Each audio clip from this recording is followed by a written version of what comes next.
여러분 안녕하세요. 모퉁이 책방입니다. 지난 시간에는 소설 파친코의 줄거리를 간략하게 정리해 보았는데요. 못 보신 분들이 있다면 여기를 클릭해서 들어가서 먼저 보시고 오시면 되겠습니다. 해당 영상에는 스포가 있으니 아직 소설을 읽지 않으신 분들은 스포 얼러트 부분에서 영상을 멈춰주세요. 이번 영상에서는 파친코에서 드러난 주제의식, 파친코가 미국에서 인기가 있었던 이유, 그리고 모퉁이가 생각한 소설 파친코의 아쉬운 점에 대해서 여러분께 소개해 보려고 합니다. 우선 첫 번째, 파친코에서 드러난 주제의식은 무엇일까요? 아마 책을 끝까지 읽으셨다면 아주 쉽게 이 주제의식을 파악하실 수 있을 것 같은데요. 작가가 캐릭터의 말이나 서사 문장 속에서 직접적인 방식으로 드러내고 있기 때문입니다. 주제는 어디에도 뿌리내릴 수 없고 받아들여지지도 않는 이민자 2, 3세대의 고뇌와 정체성입니다. 특히 이런 부분을 자이니치, 즉 젤교포들의 역사적 상황 속에서 보여주고 있기 때문에 우리나라 독자들에게도 공감을 얻었죠. 이 작품은 그간 이민자들의 삶을 다룬 소설들과는 조금 결을 다르게 갖고 있습니다. 이전까지는 주로 이민 1세대가 갖는 고향에 대한 그리움, 타국에서 느끼는 이방인으로서의 서름, 정착하기 위한 몸부림들을 주로 그리고 있다고 한다면 파친코는 그 이후의 세대들이 겪고 있는 정체성과 숙명을 다루고 있었습니다. 사회적, 경제적 성공과는 별개로 그림자처럼 따라다니는 이방인이라는 낙인을 가진 이민 2세대, 고향을 고향이라 여길 수 없는 고통이 특히 이 소설의 파트 3에서 잘 드러나 있죠. 한국인으로서의 정체성을 결코 바꿀 수 없다는 것을 깨닫고 자살을 선택하는 노아, 일본에서 나고 자란 솔로몬이 비자를 갱신할 때마다 10손가락의 지문을 찍어야만 하는 행정상의 절차, 저명한 투자회사의 보스인 카주 씨가 솔로몬 아버지의 인맥을 이용하고 솔로몬을 해고한 사건 등은 이민자 2, 3세대들이 처한 현실을 적나라하게 보여주고 있습니다. 이런 주제는 우리나라 문학에서 쉽게 접할 수 있는 내용이 아니었기 때문에 저에게 더욱 흥미로운 부분이었는데요. 특히 솔로몬이라는 캐릭터가 갖는 상징적 의미, 파친코라는 장소의 의미, 하나라는 캐릭터를 통해 드러나는 주제를 조금 더 여러분께 세부적으로 설명해 드리고자 합니다. 첫 번째, 솔로몬입니다. 작품의 핵심 주인공은 바로 솔로몬입니다. 솔로몬은 모자수의 아들로서 소설에서 가장 늦게 등장하는 주요 캐릭터 중에 하나긴 하지만 그가 갖는 의미는 다른 어떤 캐릭터에 뒤지지 않습니다. 드라마에서는 솔로몬의 시점에서 이야기가 진행되는 것 같더라고요. 전 이 드라마 연출이 참으로 탁월했고 또 제작자가 원작을 잘 파악했다는 생각을 했습니다. 자, 그렇다면 솔로몬이 이 작품에서 갖는 의미가 도대체 무엇이었을까요? 솔로몬은 아버지 모자수가 이룬 경제적 부를 기반으로 최고의 교육을 받고 미국 유학을 통해 성공의 가도에 올라탄 촉망받는 젊은이입니다. 한마디로 아버지 모자수가 이룬 부유함 속에서 안락하고 평온하게 부잣집 도련님으로 더러운 꼴 하나 보지 않으면서 자랐던 것이죠. 특히 저는 작가가 솔로몬을 국제학교 출신으로 설정한 것은 정말 탁월한 선택이었다고 생각합니다. 왜냐하면 국제학교를 다님으로써 솔로몬에게는 일본의 민낯을 볼 수 있는 기회가 없었기 때문이죠. 이런 설정은 그가 성인이 되어 겪게 되는 이방인으로서의 박달감을 더 극대화시켰고 독자들로 하여금 일본사의 불합리함을 더욱 명확하게 보여주는 데 도움이 되었습니다. 특히 믿었던 상사인 카주 씨가 솔로몬을 해고한 사건은 솔로몬이 일본에서 갖는 사회적 위치를 깨닫게 해주는 굉장히 중요한 터닝포인트가 됐죠. 주류 사회에서 결코 받아들여질 수 없는 이민자 2, 3세대 낙인을 뼈저리게 느꼈습니다. 경제적 성공, 사회적인 덕망이 쓸모없다는 것을 깨달으면서 솔로몬은 아버지처럼 파친코에서 일을 하기로 하죠. 여기서 솔로몬과 같은 세대들은 자신들의 윗세대들과는 전혀 다른 고뇌의 지점이 생기게 됩니다. 사실 솔로몬처럼 이민 2, 3세대들에게는 한국은 관념적인 공간일 뿐이죠. 오히려 그들의 고향, 마더랜드라고 하면 물리적으로나 정서적으로 한국이 아니라 일본이 더 가까울 것입니다. 그런데 고향이라고 여겼던 이 일본이 자신을 거부하고 있는 상황을 맞닥뜨리게 되면서 굉장한 충격과 소외감 그리고 실존적인 고통이 깊어갑니다. 사실 저는 이 책을 읽기 전까지 이런 부분에 대해서 단 한 번도 생각을 해본 적이 없었어요.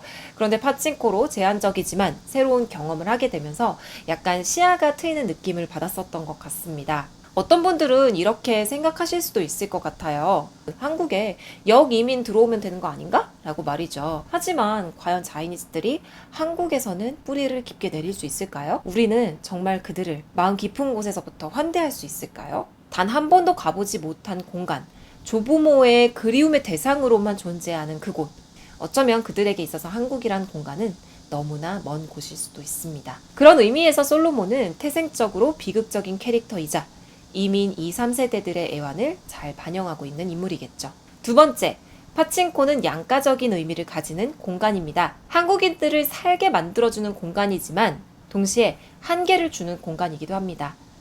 여러분들도 모두 아시다시피 파친코는 도박을 하는 곳이죠. 누군가 파친코를 소유하고 있다라고 말을 하면 부자다 라고 생각은 하지만 결코 명예로운 직업이라고 여겨지지는 않습니다. 제가 어떤 특정 직업들을 폄하하고자 하는 것은 아니고요. 사회적인 통념을 말하는 것인데요. 실제로 이 소설의 일본인들의 의식 속에서 한국인이 만약에 돈을 벌었다라고 하면 파친코로 성공했거나 아니면 야쿠자와 같이 뭔가 불법적인 일을 이용해서 돈을 벌었다라고 생각한다라는 부분이 나와요. 실제로 선자의 자식들과 손자들에게 경제적 안락함을 제공한 고한수도 결국 야쿠자로서 그 부를 축적했음이 드러나잖아요. 그런데 여러분 한번 생각해 보세요. 고한수가 야쿠자가 될 수밖에 없었던 것이 과연 그가 정말 나빠서인지 일본인보다 더 못한 사람이었기 때문에 야쿠자의 길을 들어섰을까요? 절대 아니죠. 그 일본이라는 사회가 이민자들에게 허락한 일이 그뿐이었던 겁니다. 먹고 살기 위해서 자신의 윤리성과 자존심마저 내놓아야 하는 상황을 보여주는 이 상징적인 공간이 바로 파친코가 아니었을까 생각합니다.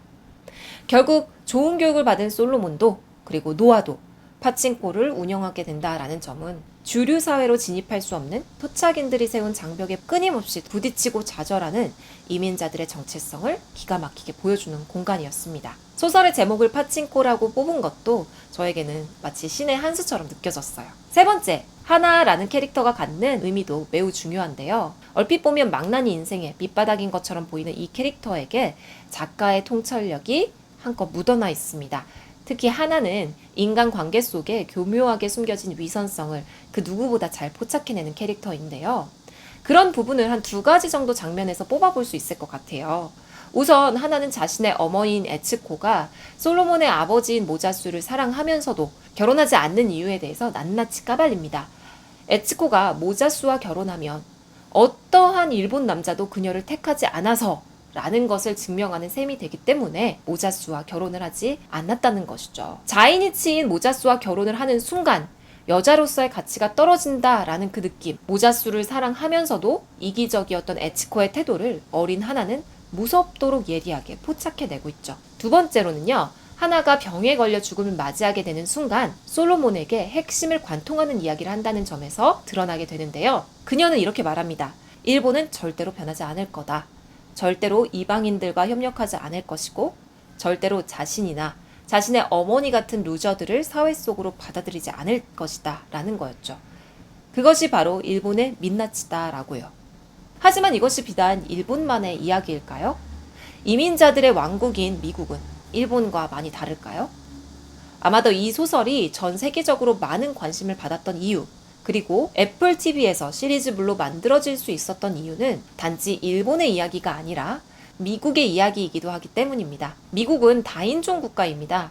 이런 인종 간의 반목은 평생 미국이 가지고 가야 할 숙명과도 같은 것인데요. 애초에 이민 국가임에도 불구하고 백인들이 절대적인 메인스트림으로 자리 잡으면서 그 외의 인종들은 이방인으로 취급되죠. 이런 역사적, 사회적인 사실로 인해 미국은 항상 이민자들의 정체성에 대해서 관심을 가져왔습니다.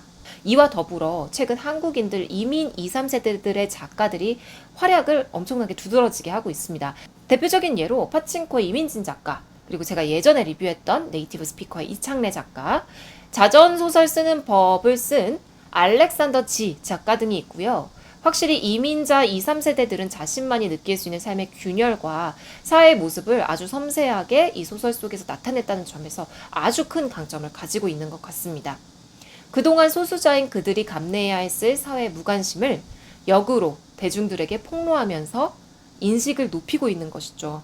흑인 인권 문제, 여성 인권 운동, 퀴어 무브먼트 등과 마찬가지로 어느 곳에서도 발붙일 수 없는 이방인들에 대한 이야기였던 것이죠. 또 덧붙이자면 이 작품은 유태인들의 삶과도 유사성이 어느 정도 있는 것 같습니다. 그들도 과거에는 홀로코스트, 그리고 현재는 팔레스타인과의 끊임없는 분쟁으로 마더랜드로 돌아가지 못한 채 세계 곳곳에 퍼져 이방인으로서 살고 있잖아요. 그러다 보니까 이 작품이 전 세계적인 공감대를 형성했던 것은 아닌가라는 생각이 들었습니다.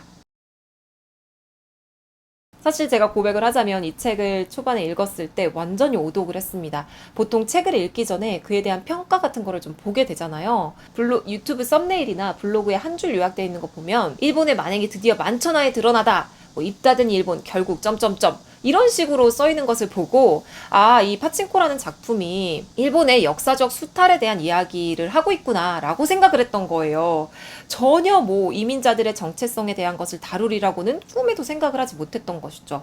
물론 이 파친코 드라마에서는 일본의 만행이 소설보다는 더 잘 드러나고 있는 것 같긴 하더라고요. 근데 아무튼 그런 요약된 이야기를 먼저 접하다 보니까 이 책을 읽기 전에 이 소설은 마침내 일본의 실상을 세계에 알렸구나 라고 생각하고 그 편견 속에서 읽었던 것 같아요.